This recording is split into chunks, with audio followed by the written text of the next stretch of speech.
안녕하세요. 캔들피그의 이런저런 시간입니다. 요즘 일본 증시를 중심으로 일본 경제와 관련된 이야기가 여기저기서 참 많이 나오고 있고 관심도도 많이 올라간 것 같은데요. 요 타이밍에 이야기하면 좋을 것 같아서 영상을 준비를 해봤습니다. 과거 태평양 전쟁에 일본이 패하면서 완전히 망가졌던 일본 경제가 어떻게 순식간에 회복을 하고 다시 성장 가도를 달리게 됐는지 그 부분에 대해서 이야기를 해볼 텐데요. 먼저 결론부터 이야기하면 미국이 2차 세계대전 특수를 통해 대공황에서 빠져나온 것처럼 일본도 우리의 비극인 6.25 전쟁을 통해서 망가진 경제를 재건할 수 있었습니다. 요 정도는 아시는 분도 많겠지만 이번 영상에서 그 과정에 대해서 이야기를 할 겁니다.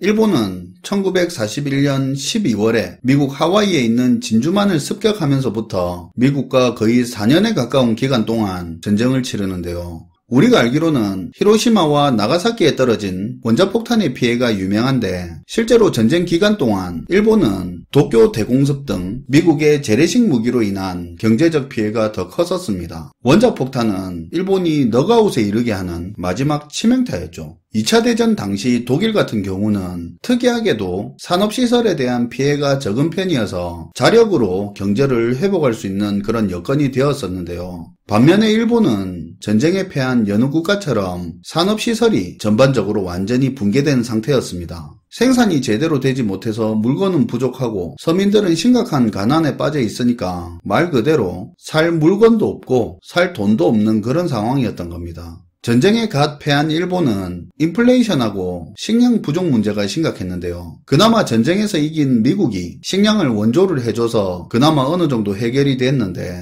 심각한 건 재기하기가 어려운 일본 경제였습니다. 전쟁을 치르는 기간 동안 군수물자들 대금 치룬다고 정부가 남발한 화폐와 국채 문제가 있는 데다가 패전 이후에도 화폐 발행량을 늘리면서 인플레가 심각해진 상태였는데요. 거기에 더해 전쟁 당시에 일본 국내의 교통이나 통신 관련 산업이 타격이 컸는데요. 이게 자연스럽게 자동차와 유통 관련 쪽에 산업의 타격으로 이어졌습니다. 이런 산업들이 모두 생산과 관련된 인프라 산업이었다는 점이 중요한데요. 이렇게 생산과 관련된 인프라 산업이 타격을 받으니까 일본 경제에서 공급이 심각하게 부족해지는 그런 문제가 발생하게 됩니다. 결국 당시의 일본 경제는 수요도 물론 적었지만 그보다 더 공급이 훨씬 적었기 때문에 충분히 생산이 안 되면서 인플레이션이 심각해지다 초인플레이션까지 이어지는 그런 경험을 했는데요. 이 부분은 잘 안 알려져 있는데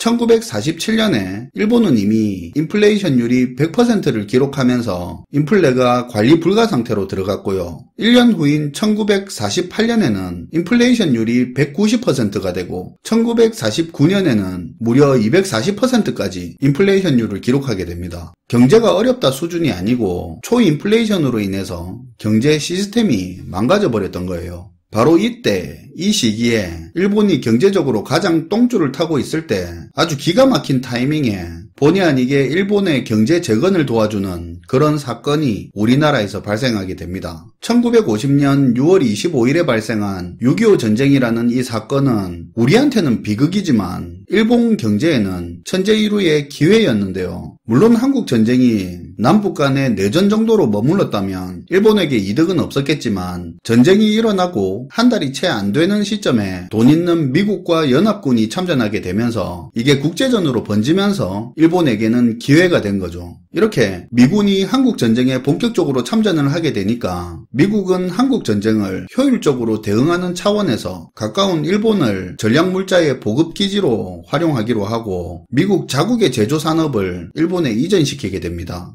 이때 일본은 이 기회를 요긴하게 활용하면서 미국의 제조기술을 쉽게 확보할 수 있는 계기로 만들었는데요. 당시에 미국은 한국 전쟁을 치르는 데 필요한 군수물자와 서비스를 일본에게 달러 주고 사들이고 이 비용은 미국의 국방 예산에서 직접 지불하게 되면서 이 많은 전쟁 달러 자금들이 일본 경제로 흘러들어가게 됩니다. 특히나 일본은 각종 군수품에 사용된 기계 금속 산업과 섬유 산업을 중심으로 엄청난 호황을 누렸습니다. 전쟁 나기 직전인 1949년 말에 2억 달러 정도에 불과했던 일본의 달러 외환은 1년 만에 거의 5배가 성장한 9억 5천만 달러까지 급증하기도 했는데요. 일본에게 이런 기회는 전쟁 당시에만 있었던 게 아닙니다. 전쟁 말기에 미국은 파괴된 한국을 부흥시킬 필요가 있다고 판단해서 전후 한국 경제를 살리기 위해서 미국은 산업용 자재와 서비스를 일본에서 또 구매하게 됩니다. 그러니까 일본은 태평양 전쟁 패전 이후로 엄청난 경제난을 겪고 있었는데 기대하지도 않았던 한국 전쟁 특수로 그리고 한국 경제의 부흥 사업의 호재로 이때 많은 달러를 벌어들일 수가 있었고요. 그 달러가 결국 일본 경제를 일으킬 종잣돈 역할을 했고 미국의 군수품 조달 공장 역할을 하던 당시에 들여온 기술과 설비 등도 일본이 서구의 기술과 장비, 시스템을 빠르게 흡수할 수 있는 계기가 된 거죠.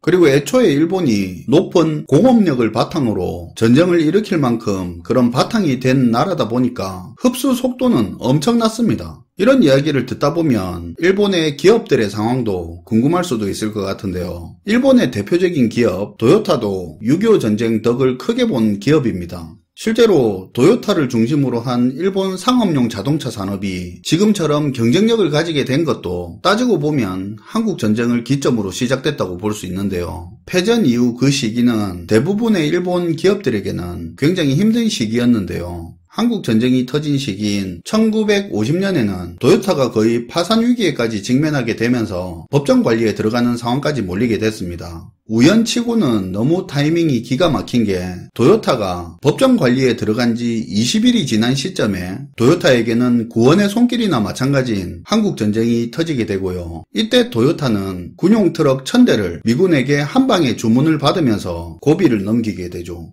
그리고 전후 황폐해진 일본의 한정된 생산 여건 하에서 도요타는 이 수요 급증을 커버하기 위해 생산 효율을 극대화시키는 그런 방법을 찾는 과정에서 TPS라고 알려진 도요타의 유명한 생산 시스템도 바로 이때 기틀이 확립되기 시작했습니다. 이게 사실 일본이 현재의 자동차 경쟁력을 갖추는데 큰 발판이 되기도 했고요. 한국 전쟁 이후로 한층 성장한 도요타는 1955년과 57년에 그 유명한 크라운과 코로나라는 도요타의 상징과도 같은 신차 개발까지 성공하면서 이후로 성장 가도를 쭉쭉 달리는 계기를 마련을 합니다. 도요타 외에도 닛산이나 스바루, 이스즈 등이 군용 트럭과 중장비들을 공급하면서 크게 성장을 했고요. 군함을 수리하고 건조하던 미쓰비시 중공업과 IHI, 당연히 이런 산업이 살아나기 시작하니까 일본 제강, 고베 제강 같은 철강 기업도 같이 흥했고요. 군복과 기타 장구류를 생산하던 도레이, 전기전자 쪽에는 도시바, 히다치, 그리고 이렇게 만들어진 군수물자를 조달하고 운송을 했던 미쓰이 상사, 스미토모 상사 등 많은 일본의 대표적인 기업들이 이 전쟁 특수를 누렸습니다. 우리에게는 비극적인 상황을 두고 특수라고 표현을 하니까 이게 어감상 좀 불편하게 들릴 것 같은데요. 특수의 뜻이 특별하게 발생한 수요를 뜻하는 말인데 그래도 보통 특수라는 말을 좋은 상황일 때 이런 말을 쓰다 보니까 우리 입장에서는 한국전쟁 특수라는 말이 영 불편할 수도 있는데 아무래도 이야기를 푸는 관점이 일본의 경제를 두고 하다 보니까 이런 단어가 나오는 부분은 이해를 부탁드립니다. 아무튼 수요 급증 측면에서 성장을 한 기업이 있는 반면에 전쟁이라는 특수한 상황 때문에 기존의 제약이 풀리면서 성장한 기업도 있는데요. 일본의 국적항공사 잘 같은 경우도 한국전쟁 이후로 자리를 잡기 시작했습니다. 태평양 전쟁이 끝난 이후에는 연합군 총사령부가 일본에는 항공사 운항 금지 조치를 내리고 있었거든요. 근데 한국전쟁이 발생한 1950년 6월이 되니까 미국이 운항 금지 조치를 해제하게 됩니다. 이때부터 일본이 운항을 시작할 수 있게 되면서 잘이라고 부르는 일본 항공은 1951년 8월에 일본 최초의 항공사로 자리를 잡게 되죠.